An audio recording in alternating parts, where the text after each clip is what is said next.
Okay, Judy, we are working on a couple things today, or yesterday. You are going to do the first half that we learned there. 1, 2, 3, 4, 5, 6, 7, a little bit more than 7 measures. No, 1, 2, 3, 4, 5, 6, 7. Yeah, almost 9 measures. The first 8 measures plus another bit that you did last week. I want you to work on those transitions to try and think about how to connect those longer notes especially to the next note that comes. So when you're practicing it, practice it normally like you would. Then spend some time, like on the first measure we said, let's just make that a C chord so you can actually make that sound nice and fluid. 1, 2, 3, 4. It just sounds prettier that way. But for instance, when you come from this part right here you just did, if you left that down, you go, and then you'd try and connect that to the first beat of the next measure just to make it smoother so there's not these long hiccups in between everything.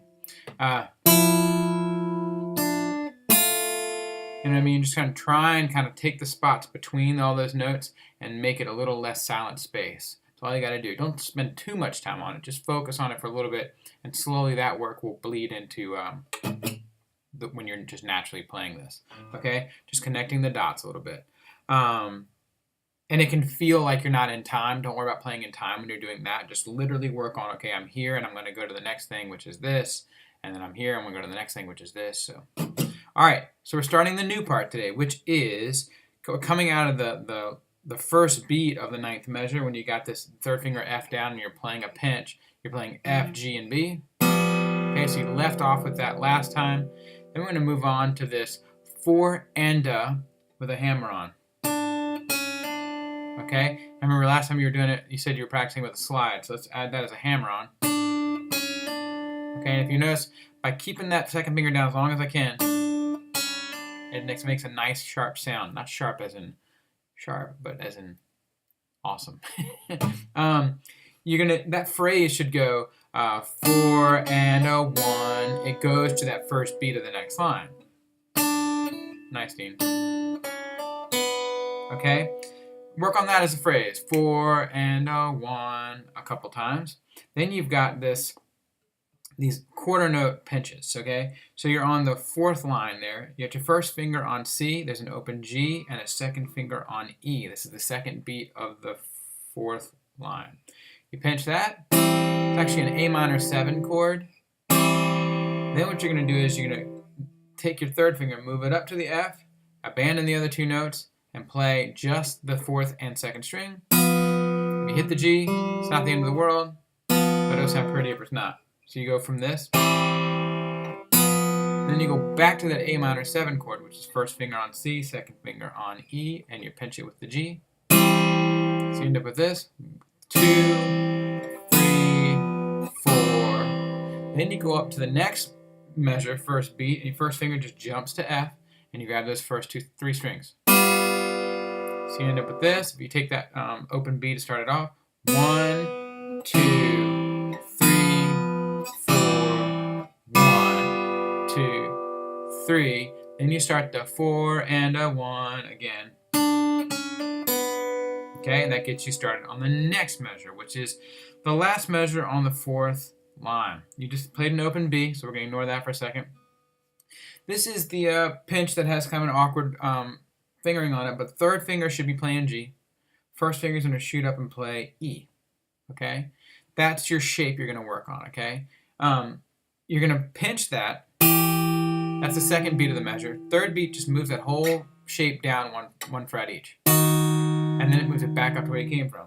So there's no sliding involved. You just kind of let your fingers ride that string. Just like that.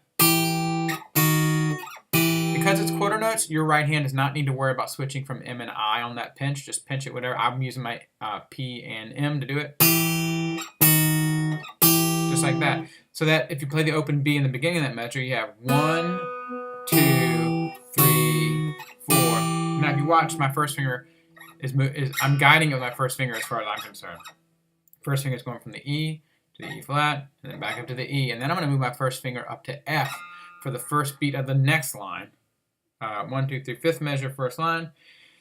It's on the third fret F. Pinky drops to the A on the first string. That's our next pinch.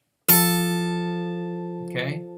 So we start again on the second beat of the third measure of the fourth line with this shape that's moving up and down. First finger's on E, third finger's on G. We pinch, move that shape back 1 fret, move it back up to where it started. Let your first finger guide you up 1 more fret and drop your pinky down to the A.